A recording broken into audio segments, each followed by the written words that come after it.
Shalom adik-adik, kembali lagi bertemu dengan Kak Intan di ibadah IHMPT tanggal 5 September 2021. Sebelum kita memulai ibadah, kakak mempersilakan untuk adik-adik mempersiapkan bacaan kita. Mazmur berbalasan kita terambil dari Mazmur pasal 5 ayat 12 sampai 13. Dan pembacaan firman kita pada Yohanes pasal 1 ayat 19 sampai 28. Kakak persilakan adik-adik untuk bersaat teduh terlebih dahulu.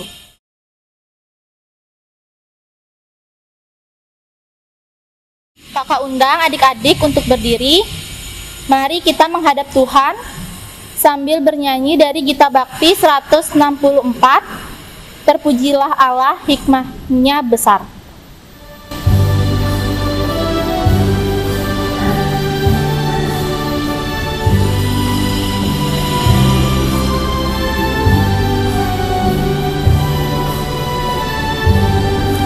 Terpujilah Allah, hikmatnya besar, begitu kasihnya untuk dunia cemar, sehingga diberilah putranya kudus, mengangkat manusia serta menebus.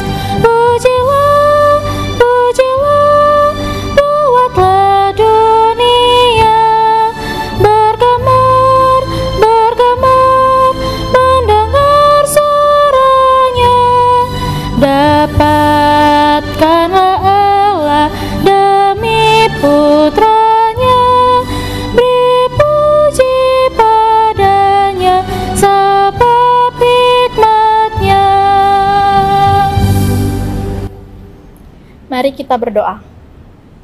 Tuhan Allah Bapa kami dalam surga, terima kasih Tuhan kami dapat berkumpul lagi pada hari ini ya Tuhan. Sebentar lagi kami akan memulai ibadah. Tuhan berkatilah ibadah ini dari awal pertengahan hingga akhirnya, dan supaya kita bisa mengerti akan firman yang akan didengarkan. Dalam nama Tuhan Yesus, amin. Adik-adik, mari kita bermazmur berbalasan dari Mazmur pasal 5 ayat 12 sampai 13. Kakak akan membaca yang bercetak keluar, adik-adik membaca yang bercetak ke dalam. Mazmur pasal 5 ayat 12 sampai 13. Tetapi semua orang yang berlindung padamu akan bersukacita.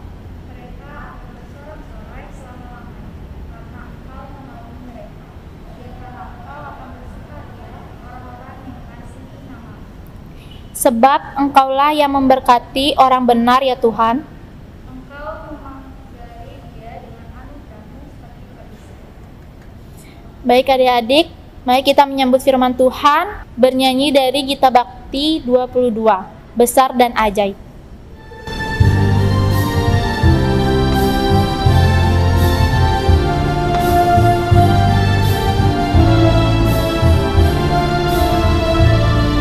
Besar dan ajaib segala karya-Mu, Allah yang maha kuasa. Adil dan benar segala jalan-Mu, Raja segala bangsa. Siapa tak takut Tuhan, tak mengagungkan nama-Mu, sebab hanya Kau yang kudus. Semua bangsa akan datang dan sujud menyembah, sujud menyembah, sujud menyembah Engkau Tuhan, dan sujud menyembah, sujud menyembah, sujud menyembah Engkau Tuhan. Adik-adik, mari kita membaca firman Tuhan yang terambil dari Kitab Yohanes pasal 1 ayat 19 sampai 28. Yohanes pasal 1 ayat 19 sampai 28 yang menyatakan, "Dan inilah kesaksian Yohanes ketika orang Yahudi dari Yerusalem mengutus beberapa imam dan orang-orang Lewi kepadanya untuk menanyakan dia, 'Siapakah engkau?' Ia mengaku dan tidak berdusta, katanya, 'Aku bukan Mesias.' Lalu mereka bertanya kepadanya, 'Kalau begitu, siapakah engkau, Elia?' Dan ia menjawab, 'Bukan.' 'Engkaukah nabi yang akan datang?' Dan ia menjawab, 'Bukan.' Maka kata mereka kepadanya, 'Siapakah engkau? Sebab kami harus memberi jawab kepada mereka yang mengutus kami. Apakah katamu tentang dirimu sendiri?' Jawabnya, 'Akulah suara orang yang berseru-seru di padang gurun. Luruskanlah jalan Tuhan, seperti yang telah dikatakan Nabi Yesaya.' Dan di antara orang-orang yang diutus itu ada beberapa orang Farisi.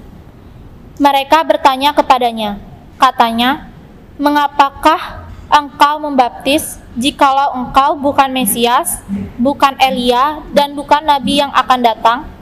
Yohanes menjawab mereka, katanya, 'Aku membaptis dengan air, tetapi di tengah-tengah kamu berdiri Dia yang tidak kamu kenal, yaitu Dia yang datang kemudian daripadaku.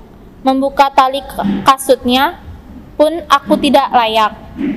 Hal itu terjadi di Betania yang di seberang sungai Yordan, di mana Yohanes membaptis." Demikian pembacaan Alkitab. Haleluya.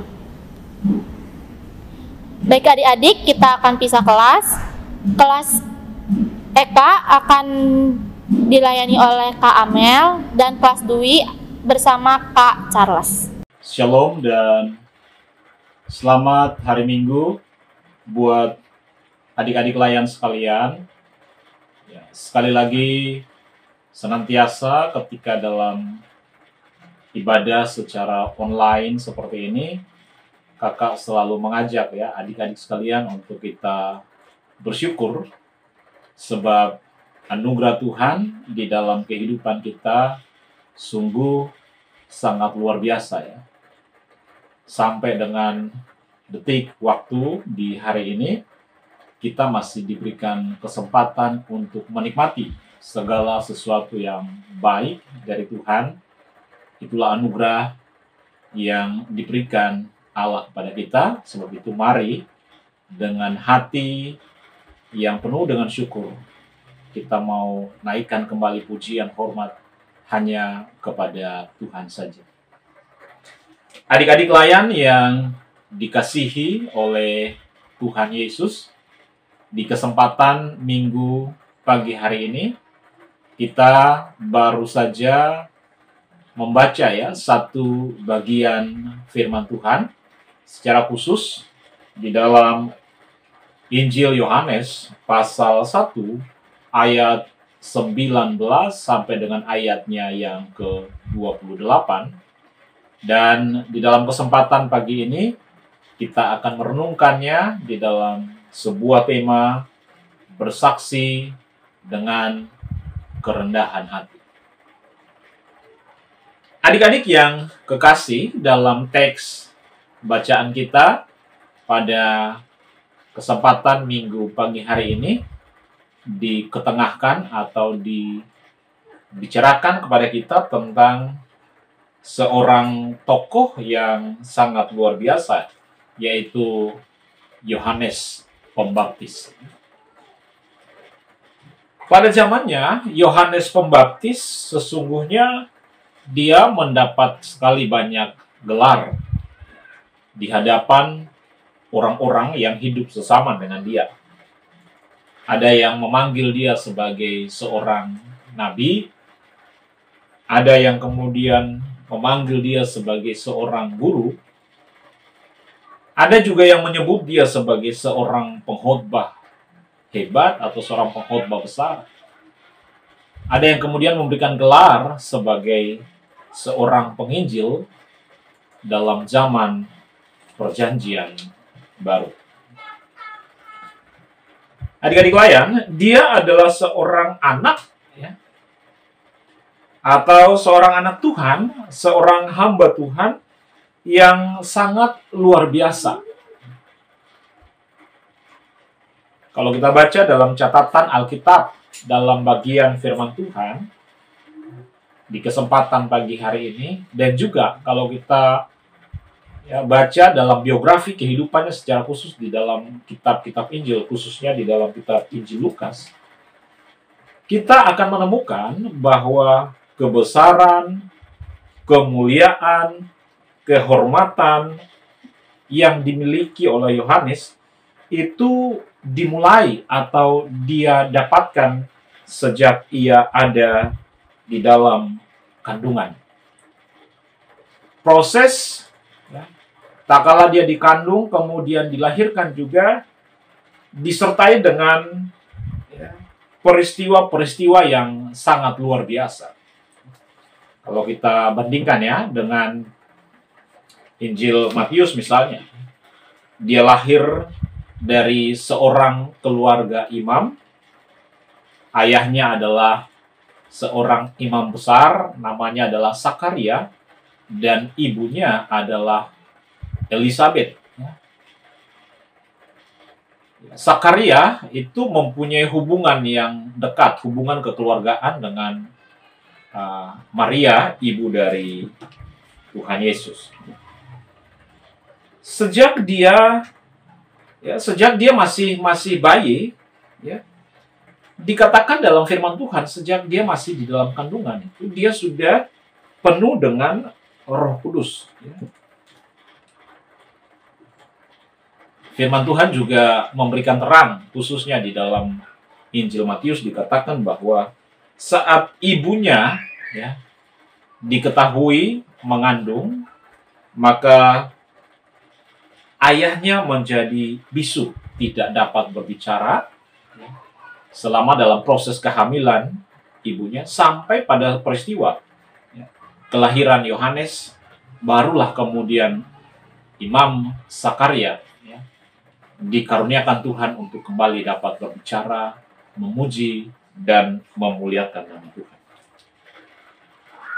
Kemudian Alkitab juga menjelaskan secara lebih rinci bahwa Yohanes, dia menerima atau dia mempunyai roh yang sama sebagaimana dengan roh atau kuasa yang dimiliki atau dipunyai oleh Nabi Elia.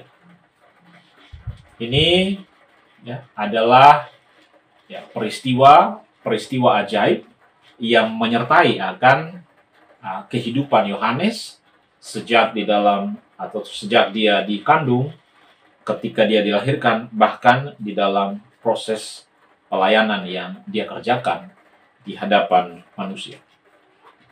Sebagai seorang hamba Tuhan, Yohanes mempunyai tugas atau tugas utamanya adalah menyuarakan kebenaran, menunjukkan kepada umat jalan-jalan Tuhan.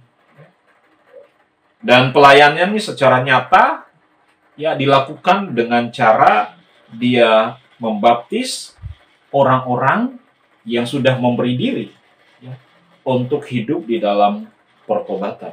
Dan banyak kali pelayanan yang dilakukan adalah pelayanan di Sungai Yordan, sehingga gelar tetap yang melekat pada kehidupan Yohanes itu disebut atau dikenal sebagai Yohanes Pembaptis. Adik-adik layan yang kekasih, karena Yohanes memiliki tanda-tanda ajaib ini, karena Yohanes punya, mulai seperti tadi kakak bilang, dari proses dia dikandung, dia dilahirkan, kemudian di dalam pelayanan yang dia lakukan, yang disertai dengan hal-hal yang ajaib ini, maka kemudian adik-adik yang kekasih, tanda-tanda ajaib yang dia bawa sejak dalam kandungan, bahkan setelah dia dilahirkan, kemudian pelayanannya yang begitu luar biasa, di mana dia membawa begitu banyak orang bertobat, di mana dia mengajar sehingga menunjukkan jalan-jalan Tuhan agar umat Tuhan kembali kepada jalan yang benar, maka hal inilah ya adik-adik yang menarik ya minat baik dari golongan orang Lewi dan golongan orang-orang Farisi untuk datang dan kemudian mengajukan pertanyaan kepada Yohanes. Adik-adik layan, ya, dalam catatan Alkitab yang tadi kita baca dikatakan bahwa ada dua golongan besar yang datang kemudian bertanya kepada Yohanes berkenaan dengan dirinya, berkenaan dengan pelayanannya, dan sebagainya. Yang pertama, ya, dikatakan bahwa golongan Lewi ini datang dan kemudian bertanya. Golongan Lewi, ya, golongan Lewi ini adalah mereka ini adalah kaum atau kelompok, ya, para imam yang dengan teliti menyelidiki akan bagian-bagian yang tertulis dalam kitab suci secara rinci berkenaan atau mengenai tanda-tanda yang akan menyertai pelayanan seorang pembebas yang sejati. Ya. Mereka menyelidiki tentang tanda-tanda, ya, hal-hal yang mencari pelayanan seorang nabi yang dijanjikan sebagaimana dikatakan oleh para nabi. Demikian juga adik-adik yang kekasih, orang Farisi atau kaum ya dari para Farisi ini, mereka juga adalah ya, disebut sebagai kaum atau kelompok cendekiawan Yahudi, orang-orang pintar Yahudi, satu kelompok keagamaan yang mempunyai peranan yang sangat besar di dalam kehidupan orang-orang Yahudi. Mereka bertugas untuk menetapkan aturan-aturan ya bagi kelangsungan hidup orang-orang Yahudi. Mereka juga sangat hafal kitab suci dan mereka juga menyelidiki secara detail tentang kedatangan sang pembebas yang sejati yang dijanjikan oleh Allah kepada umatnya. Jadi mereka berpikir bahwa apa yang terjadi dengan kehidupan Yohanes, bahwa tanda-tanda yang dimiliki oleh Yohanes itu persis seperti janji yang disampaikan oleh Allah kepada para nabinya. Baik itu golongan orang Lewi, baik itu golongan orang Farisi, mereka merasa bahwa tanda-tanda itu atau tanda-tanda berkenaan dengan datangnya sang pembebas yang sejati itu ada pada kehidupan Yohanes. Sebab itu kemudian mereka mengajukan pertanyaan sebagaimana dalam bacaan firman Tuhan di kesempatan pagi hari. Apakah engkau Elia? Apakah engkau nabi yang akan datang? Jikalau engkau bukan Elia, jikalau engkau bukan nabi yang akan datang, maka mengapa engkau membaptis? Mengapa engkau mempertobatkan orang? Mengapa engkau menuntun orang untuk berjalan pada jalan keselamatan yang ditunjukkan oleh Tuhan? Dan tentunya masih ada banyak ya pertanyaan-pertanyaan, penyelidikan yang dilakukan oleh baik orang-orang Lewi dan juga orang-orang Farisi berkenaan dengan keberadaan Yohanes. Dalam bacaan firman Tuhan tadi jelas kita melihat bahwa Yohanes dengan tegas kemudian memberikan jawaban bahwa dia bukan Elia. Dia bukan nabi yang akan datang. Itu jelas sebagaimana yang dikatakan di dalam ayatnya yang ke-23 dan ayatnya yang ke-26. Yohanes mengakui bahwa dia hanya utusan Tuhan. Yohanes mengakui bahwa dia hanyalah hamba Tuhan. Dia adalah anak Tuhan yang bertugas, yang berkarya menyiapkan jalan bagi Dia yang lebih besar yang akan datang kemudian. Sebagaimana dikatakan bahwa membuka tali kasutnya pun sesungguhnya Dia tidak layak. Yohanes memberikan jawaban kepada kaum Farisi bahwa dia, Yohanes, hanya membaptis dengan air sebagai tanda pertobatan, sebagai lambang dari pertobatan itu sendiri. Tetapi dia yang akan datang kemudian, dia akan membaptis dengan api. Ini adalah lambang penyucian yang sejati, lambang pembaharuan yang sejati yang dikerjakan oleh Kristus di dalam dan melalui Roh-Nya yang kudus di dalam kehidupan setiap orang-orang percaya. Adik-adik layan yang dikasihi oleh Tuhan Yesus Kristus, kalau kita perhatikan dengan baik, Yohanes, dia punya kesempatan, dia punya ruang, dia punya peluang yang sangat besar untuk menjadikan dirinya menjadi lebih terkenal dari waktu itu.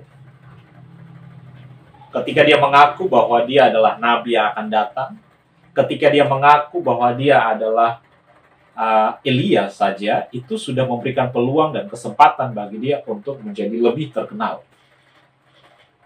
Yohanes punya ruang atau kesempatan yang sangat besar untuk menjadi lebih populer. Yohanes punya ruang atau dia punya kesempatan yang sangat besar untuk menjadi, dalam tanda petik bahasa kita sekarang, menjadi lebih viral lagi. Dia bisa mempunyai kesempatan untuk menjadi pemimpin yang hebat, untuk menjadi pemimpin yang besar dalam konteks kehidupan orang-orang Israel. Dia dapat disembah, dia dapat dimuliakan, sama seperti mereka hendak memuliakan seorang utusan Tuhan, seorang junjungan yang sejati. Mereka dapat mengagungkan dia dan lain sebagainya. Tetapi adik-adik yang kekasih, kalau kita perhatikan dalam teks bacaan tadi, adik-adik, Yohanes tidak mau melakukannya. Yohanes tidak mengambil kesempatan itu. Mengapa demikian? Kenapa Yohanes tidak mengambil kesempatan itu, kemudian mengakui bahwa dia adalah seorang nabi besar? Secara politis, dia punya ruang, kesempatan yang sangat besar untuk semakin mengokohkan kedudukannya di hadapan orang-orang Israel. Tetapi dia tidak melakukan. Karena apa? Karena dia sadar, karena dia tahu dengan benar, dia hanya alat Tuhan. Dia hanyalah hamba Tuhan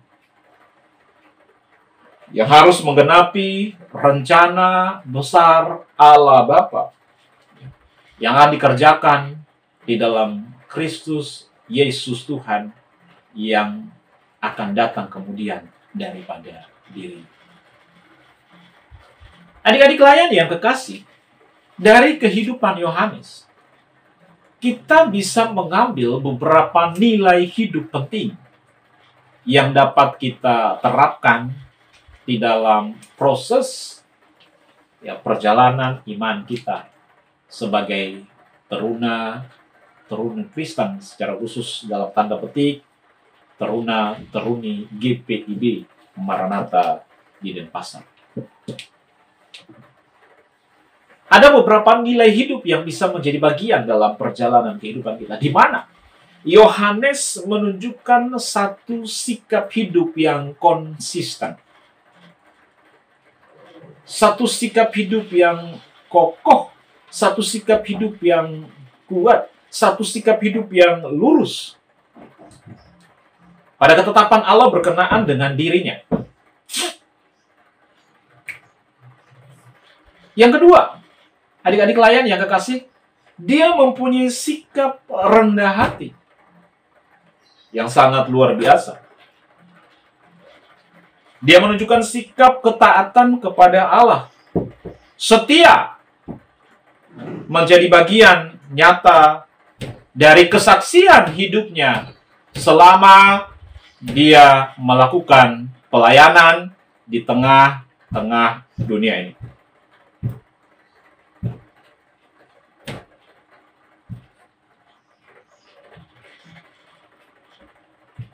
Adik-adik layan yang kekasih, sekarang kakak mengajak adik-adik untuk kita coba cross-check kehidupan kita. Coba kita data kehidupan kita. Kita sadar baik-baik, kita ingat baik-baik bahwa Allah mengaruniakan kepada kita, kecakapan khusus. Allah mengaruniakan kepada kita atau memberikan kepada kita kemampuan. Allah memberikan kepada kita karunia-karunia. Allah memberikan kepada kita talenta-talenta yang sangat istimewa. Ada yang mungkin punya kemampuan dalam bidang matematika. Ada yang mungkin punya kemampuan dalam bidang IPA. Ada yang mungkin punya kemampuan dalam bidang elektro. Ada yang mungkin punya kemampuan dalam bidang musik. Ada yang punya kemampuan dalam bidang seni tari. Ada yang mungkin punya kemampuan dalam bidang olahraga. Dan masih banyak kecakapan-kecakapan yang Tuhan karuniakan secara istimewa bagi kehidupan kita. Ingat baik-baik bahwa setiap karunia, setiap talenta, setiap kecakapan-kecakapan yang kita punya,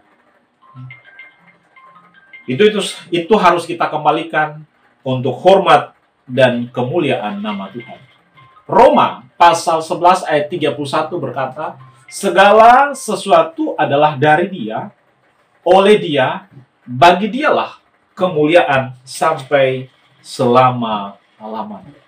Setiap karunia, setiap talenta, setiap kemampuan yang Tuhan karuniakan kepada kita atau yang Tuhan berikan kepada kita, perlu kita jaga, perlu kita pelihara, perlu kita kembangkan untuk diri kita sendiri, kemanfaatannya untuk diri kita sendiri, dan juga untuk hormat dan kemuliaan nama Tuhan.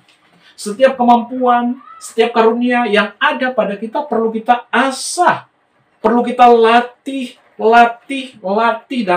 lagi sampai kita menjadi seorang yang profesional.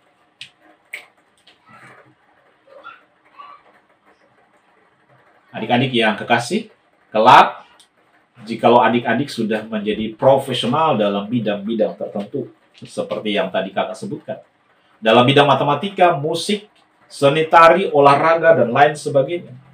Ketika adik-adik sudah menjadi profesional, ketika adik-adik sudah menjadi hebat, ketika adik-adik sudah menjadi besar dalam pengertian namanya, semakin terkenal di Indonesia, di dunia, dan lain sebagainya, jangan kemudian kata pepatah lupa daratan. Jangan kemudian kita menjadi sombong bahwa ini dari saya, ini oleh saya, ini bagi saya. Kita lupa pada Sang Pemberi Karunia, yaitu Tuhan Yesus Kristus sendiri sebagai yang ampunya segala sesuatu. Ingat baik-baik, sadar bahwa ketika kita melupakan Tuhan, maka akhir dari kehidupan kita adalah sebuah kebinasaan. Adalah sebuah kegagalan.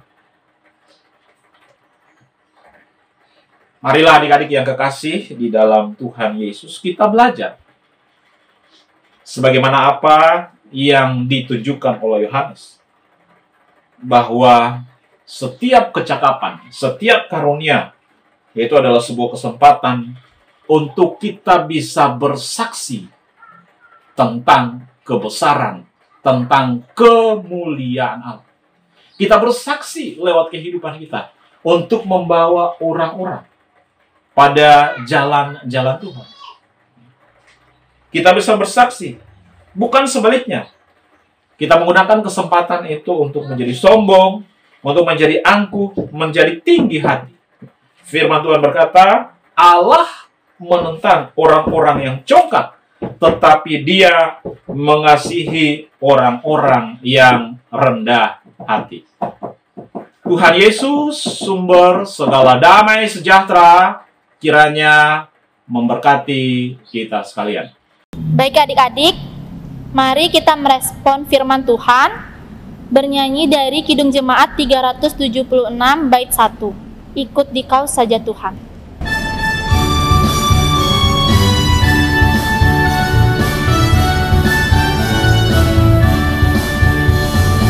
Ikut di Kau saja Tuhan, jalan damai bagiku. Aku selamat dan sentosa hanya oleh darah-Mu. Aku ingin ikuti Kau dan mengabdi padamu. Dalam di-Kau juru selamat, ku bahagia penuh. Baik adik-adik, kita akan masuk dalam doa syafaat yang akan dipimpin oleh Kak Amel. Teruna yang terkasih, mari satukan hati, kita mau berdoa. Mari kita berdoa. Ya Allah Bapa kami di dalam kerajaan surga, Bapa yang kami sembah dalam nama anak-Mu Tuhan Yesus Kristus. Terima kasih ya Bapa untuk kebaikan-Mu di dalam kehidupan kami. Terima kasih untuk pemeliharaan Tuhan. Bahkan di tengah-tengah situasi pandemi saat ini, Tuhan masih memelihara kami dan keluarga kami. Terima kasih Bapa untuk kesehatan yang Kau berikan. Terima kasih untuk kecukupan makan minuman dan juga berkat yang setiap hari boleh kami rasakan. Khususnya ya Bapa, untuk kesempatan kami boleh belajar firman Tuhan, beribadah, mendengarkan kebenaran firman Tuhan, dan beribadah walaupun di tempat kami masing-masing. Terima kasih ya Bapa. Di dalam doa syafaat ini kami menyerahkan gereja kami dalam setiap pelayanan, ibadah-ibadah yang dilaksanakan. Biarlah Tuhan menolong setiap pendeta, pelayan, majelis, semua pelkat, semua yang terlibat di dalamnya, bahkan seluruh jemaat.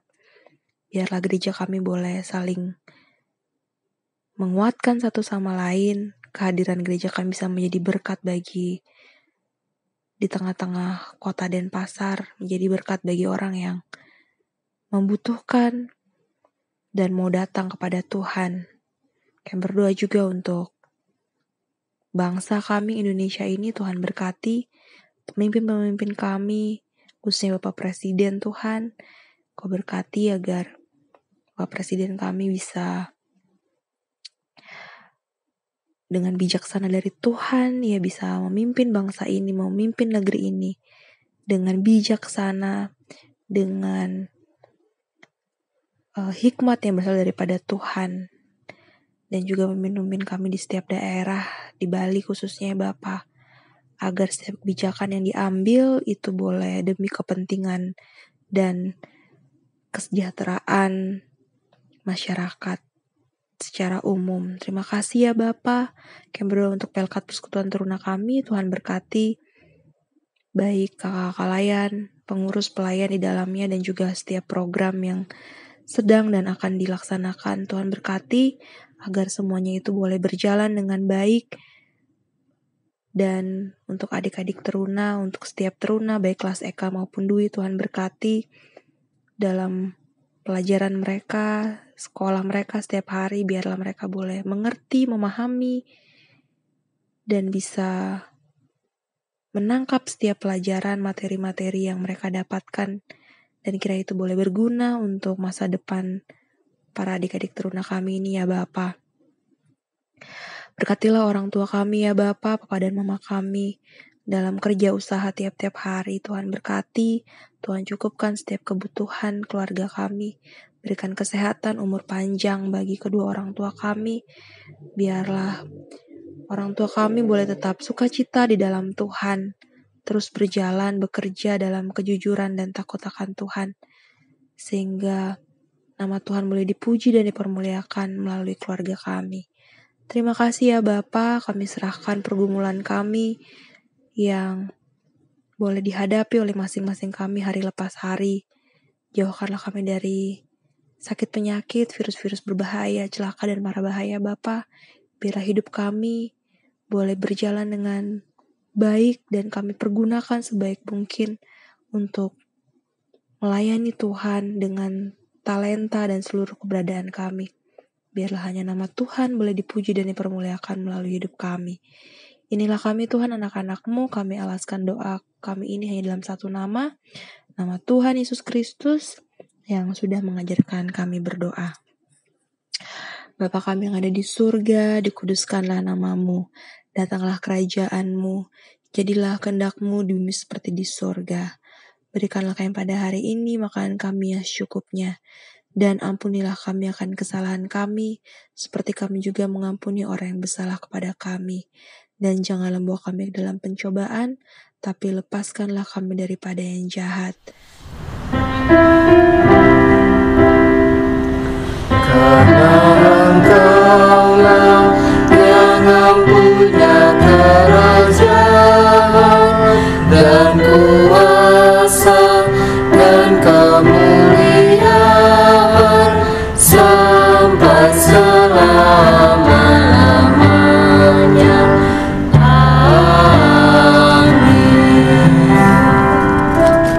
Baik adik-adik, mari kita memberikan persembahan sambil bernyanyi dari Kidung Muda-Mudi 92 bait 1.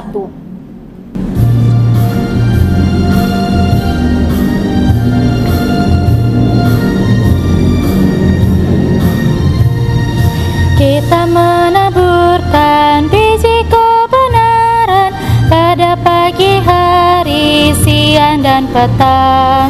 Kita menantikan waktu penuaian, pasti ada hasil, hati pun senang. Mari kumpulkan, pasti ada hasil, hati pun senang. Mari kumpulkan, pasti ada hasil, hati pun senang. Adik-adik, kakak undang untuk berdiri. Mari kita bersatu dalam doa. Tuhan Allah Bapa kami dalam surga, kami telah memberikan sedikit berkat yang kami punya. Tuhan, berkatilah persembahan ini agar berguna bagi sesama kami dan bagi pembangunan kemuliaan-Mu. Dalam nama Tuhan Yesus kami telah berdoa. Amin. Kita masuk dalam pengutusan. Mari kita bernyanyi dari Gita Bakti 214 bait 1 dan 3.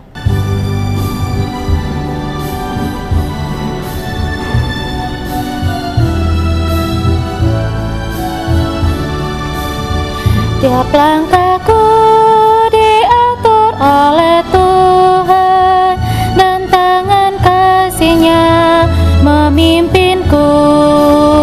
Di tengah badai dunia menakutkan, hatiku tetap tenang teduh. Tiap langkahku kutu yang Tuhan pimpin, ke tempat tinggiku dihantarnya. Hingga sekali nanti aku tiba di rumah Bapa sorga yang bekal.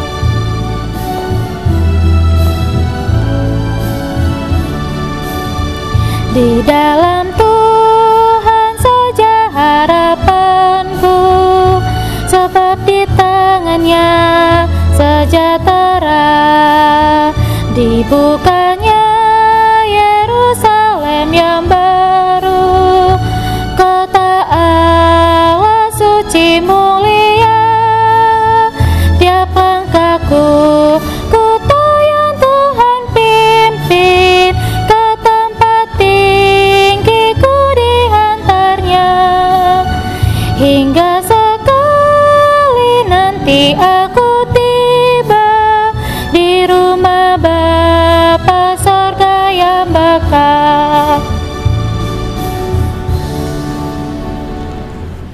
Adik-adik layan yang kekasih, kita baru saja telah memuji, mempermuliakan nama Tuhan. Kita juga sudah bersama-sama mendengarkan kebenaran firman Tuhan. Dan kakak berharap supaya apa yang sudah kita dengarkan, kita mohon pertolongan Roh Kudus memampukan kita untuk kita melakukan kebenarannya di dalam setiap langkah kehidupan kita, supaya dengan demikian nama Tuhan semakin dibesarkan dan kehidupan kita juga semakin diberkati dalam segala hal. Mari kita akhiri persekutuan kita, ibadah kita di hari ini dengan memohon berkat dari Tuhan. Kasih karunia dari Allah Bapa, Pencipta langit dan bumi, dari Tuhan Yesus Kristus yang menjadi juru selamat kami, dari kuasa penghiburan dari Roh-Mu yang kudus, kiranya menyertai dan memberkati kehidupan kami sekalian, mulai dari hari ini sampai Maranatha Tuhan datang kembali untuk kali yang kedua.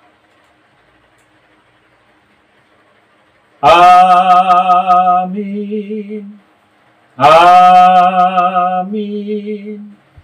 Amin.